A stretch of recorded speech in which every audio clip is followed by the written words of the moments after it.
Namaskar, all of you. Here, your management coach, Dr. Sandhya Srivastava. Today, we are going to discuss about a topic that is Right to Information Act, which is being linked with the legal aspects of business. This particular act is being related, or we can say it is in concern of the customer or the consumer act. So, we will discuss about what the contents we are going to cover out in this session. First is right to know, silent features of the act, obligation of public authority, designation of public information officer, request for obtaining information, duties of the PIO, public information officer, exemption from disclosure of information, partial disclosure of information, information commissions, powers of information commissions, appellate authorities, penalties, jurisdiction of courts. These are the certain contents which we are going to discuss in very deep. So let me start with the customer is the emperor. Basically, we can see what is a particular market. Market is a place where buyers and sellers are available. When buyers and sellers are available, and basically for what they are available, they are going to be do some transaction, the trade, the commerce, the relationship. So what it is, so customer is the emperor, information quality and the speed. So this is a particular act which is being related to the customer or the consumer to know what are the certain facilitations provided by the government to the customers or the consumers. So information what they can avail from the institution or the corporation or from the organization, the quality or the speed. Other, the citizen centric administration, it is which is responsiveness, transparency and accountability. Basically, this particular act has been passed out with the objective of transparency, accountability and responsiveness. Why a customer became angry? Basic reason. So the organization or the appellate authority is going to be analyzed what is the reason behind the dissatisfaction. So the third party has been involved to look after what is being required, why a customer become angry. So we are going to discuss about it. Afterwards, the power of the people is stronger than power in people. What does it mean? It means that the people, those who are in power, it is not so important, but the generally people, the individual, those who have the power, the authority, they are more stronger. So the right to education, right to health, right to service, right to information, right to food, right to hearing, these are the certain rights which we are going to discuss. Afterwards, right to information act, it has 31 sections, and who is liable to provide information? The government institutions, institution aided by government. Application should be addressed to whom? The person, the authority, the public information officer, the particular person which is designated for this responsibility, that is the public information officer. Right. 3 RTI officials. Who are the 3 RTI officials? First is PIO, APIO and appellate authority. Details should be displayed here, and we will discuss it. Application should be individual. Office procedures cannot be questioned. Mode of information, only material information should be required. Information, any documents, samples, digital details, verifications that can be availed. Information 20 years back till. What is the application fee? It's affects court fee stamp rupees 20 plus 2 rupees per page or actual expense. No fee for BPL category. It has been decided by the authority. Application fee, treasury remittance, DD, check, court fee and stem. Afterwards, application obtain acknowledgement receipt also when we filed it. Delivery of information within 30 days and not more than it's 90 days. So it should be within 30 days or 48 hours. Information should contain the details of appellate authority. First appeal within 30 days, no appeal fee. Afterward, second appeal within 60 days. Secretary, State Information Commission, Punan Road, Trivandrum, when we talk about a particular state. So, let me start with the overview and the salient features of RTI Act 2005. So, what are the certain objectives of the RTI Act? As I earlier told you that what is the basic objective of RTI Act? It is to make a transparency between the buyer or the seller, or we can say to satisfy the customer or the consumer why the reason, the information, the required detailed, so that should be transparent between both the parties. Accountability, contain corruption. Democracy required informed citizenry, which in turn is vital for its functioning. To hold government and their instrumentals accountable to the governed. Let me discuss here the structure for implementation of Act. State Information Commission, SIC, Central Information Commission, CIC. State and central, they both are responsible for it. PAs, they always have their public authorities, their information which maintain the transparency officer, we can say. So it would be like that. Appellate, SPIOs and SAPIO. Public Information Officer is indicated over here as a PIO. Special is S, and for the state it should be SPIO, and for the central it should be a CPIO. And for the state, Assistant Public Information Officer, and for the central Assistant Public Information Officer. Before starting, or we can say to understand it, it's very important to understand about the certain important terms. First is, what is information? Actually, in the RTI Act, Section 2F, it is very clearly mentioned that any material in any form, records, documents, memos, emails, opinions, advices, press releases, circulars, orders, logbooks, contracts, means the papers, or we can say the official documents, models, data held in any electronic form, information related to any private body which can be assessed by a public authority under any law. So this is the particular information which is going to be mentioned in the section 2F. Afterward, there is a file. We have to understand the what is file. The manual of office procedure of the department. Any department, it is mentioned in the section 27 of chapter IT. Definition clearly states what it clearly says. File means a collection of papers on a specific subject matter assigned a file number and consisting of one or more of the following parts. What it should be: the correspondence, notes, appendix to correspondence and appendix to notes. So it contains a file. Afterward, what is record? Because it's important. Actually, what is the meaning of record? Any document, manuscript or the file, microfilm, microfiche, facsimile copy of the document, any reproduction of images, or we can say images embodied in such a microfilm, and any other material produced by a computer or any other device. And it is mentioned in the section 2I very clearly and specifically.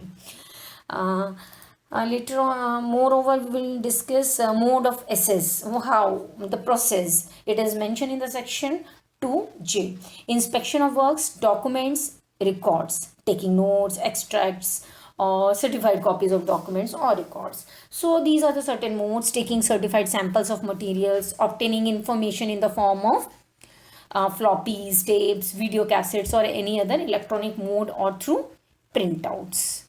That is the mode of assess. Afterward, the public authority. Public, what is the meaning of public authority? Actually, the public authority, it is mentioned in the section 2H. of the RTI.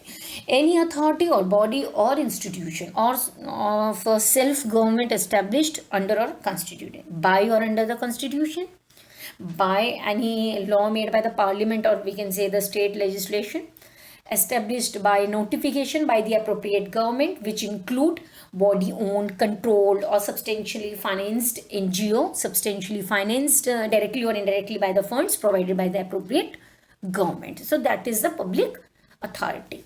Afterwards, it's important to understand PIO, because I always used to discuss this PIO. What is the PIO? PIO to be designated by the public authority within 100 days of the enactment of this act. As many of the case may be in all administrative units, to provide information to persons requesting for the information. Public info, the full form, Public Information Officer. The concept of deemed PIO, it is being designated. It is mentioned in the section 51, 54 and 55 in the RTI Act. What is APIO? To be designated once within 100 days at subdivisional, sub-district level. Responsibilities of APIO. Same, it's assist the PIO and to receive information, request and appeal, to forward it to the PIO or to the appellate authority, or we can say to the CIC or SIC. CIC, it's being related with the Central Information Committee or Commission, and SIC, it's being related with the State Information Commission or the committee, as the case may be. Afterwards, important to know about the request for information. Request for information, what does it mean? It means when a customer or the consumer request, what is the process, what is the mode, in writing or through electronic means, in Hindi, English, official language of the area, accompanied by the prescribed fee, or we can say the PIO to help the person seeking information to convert oral request for information into black and white or paper, also to give reasons for the requested information, not mandatory. Personal details only to be extent required for contacting the requester, and it is being mentioned in the section 6 of the RTI Act. Let me also discuss here what is the request. What is a request? The request, the public authority, if requested for information which is held by another public authority, or the subject matter of which is more closely connected with the functions of another public authority, so shall transfer the application of such part of as may be appropriate to that other public authority under intimation of the applicant. Or we can say the transfer of the application must happen within 5 days of the receipt of the request. Request would be in the writing form, or we can say in the oral Hindi English language, in that we have already been discussed, and it is mentioned in the section 6 of the 2 RTI Act. Afterwards, disposal of request. How the disposal, the process, and it's very expeditiously as possible within 30 days and 48 hours.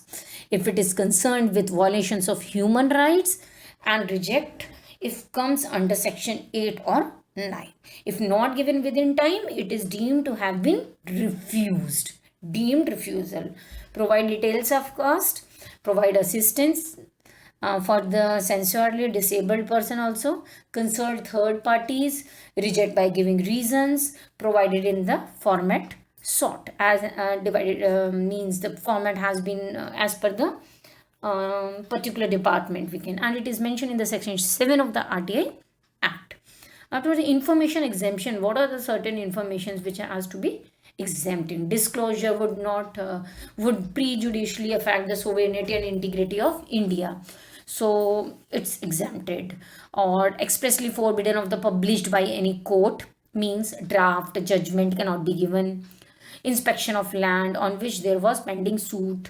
5 privileges, means related with the speech, control over its affairs, publication, arrest and punish contempt. For example, वो standing committee materials and budget proposals, also information of personal nature. So these are the certain information which is to be exempted, and it is mentioned in the RTI Act of the section 8(1). So afterwards, one is rejection, which is mentioned in the section 9, request involving infringement of copyright subsisting in a person other than the state may be rejected. And severity, it is being the part of the information not covered by the exemptions under section 8 may be disclosed, and it is mentioned in the section 10. Severity, I don't mention over here, but it is under section 10. Afterward, the third party cases. What are the third party cases? As I had discussed about this point also. Third party person, third party people. Information supplied by third party to be treated as confidential. That is, PIO must cause a notice to a third party inviting his submission within 5 days, except trade secret disclosure may be made by the public interest order. The third party within 10 days to make representation on disclosure. PIO, Public Information Officer, to decide within 40 days and make a decision on it. Third party to whom notice is given may prefer an appeal under section 19. And the third party cases have been written in the section 11 of the RTI Act. Afterwards, information supply time limits. Information to be provided in 30 days from the date of application, 48 hours for information concerning the life and the liberty of a person. 5 days shall be added to the above response time in case the application for information is given to assistant public information officer. So if the interest of a third party are involved, then time limit will be 40 days also. So maximum period plus we can say time given to the party to make representation. So this is the information supply time limits. RTI Act 2005 appeal. Who can appeal? It is first and important question is, so who can appeal? Any person who does not receive a decision within the time specified, who is aggrieved by the decision of the PIO. And first appeal with appellate authority and public authority who apply within 30 days of PIO's order or decision on appeals within 30 to 45 days. And second appeal to CIC or SIC within 90 days of order of appellate authority or from the date on which order was due. It is mentioned in the section 19 of the RTI Act. Let me also discuss here about the penalty and compensation. CIC and SIC can impose penalty of rupees 250 per day on PIOs found guilty for not accepting an application, delaying information release without reasonable cause, malafidely denying information, knowingly giving incomplete, incorrect, misleading information, or destroying information that has been requesting, obstructing furnishing of information in any manner. CIC and SIC can recommend disciplinary action against errant PIO, compensation to applicant. So it is the penalty and compensation. Other sections which is being related with it, these are the section 12, the constitution of CIC, in which a number of ICC, selection committee, CIC powers of general superintendents, qualification, CIC and CIS not to hold office of profit and HU Delhi, we can say. Term of office and condition of service. Section 40 is being related with the removal of CI commissioner. Section 50 constitution of SIC. Section 16 term of office and conditions of service. Section 17 removal of SI commissioner. Moreover, I had explained here the other sections also. Section 18 which is being related with the powers and functions of information commissioners, appeals and penalties functions. First, receive an inquiry into complaints of, means it's being related with the who has not been able to file case, on refusals, not responded, unreasonable fee, incomplete, any other matter. Initiate inquiry if reasonable ground exists. It enjoys the same powers as that of civil courts, such as enforce attendance, inspection of documents, receiving evidence in affidavit, and more, examine any records, and such records shall not be withheld. In connection of it, section 9, which is being related with the appeals, section 20, penalties, 21, protection of action, 22, overriding effect of act, 23rd, bar of jurisdiction of courts. 24, act not to apply for certain organization. So what are the organization which is being mentioned over here? Section 25, monitoring and reporting. 26, government to prepare programs. 27, power to make rules by appellate government. Power to make rules by the competent authorities. Section 29, laying of rules before parliament. So these are the certain sections which is being related with the RTI Act. Thank you for the today's session. If you have any queries, any suggestions, you can put it in a comment box. Definitely I will answer to you.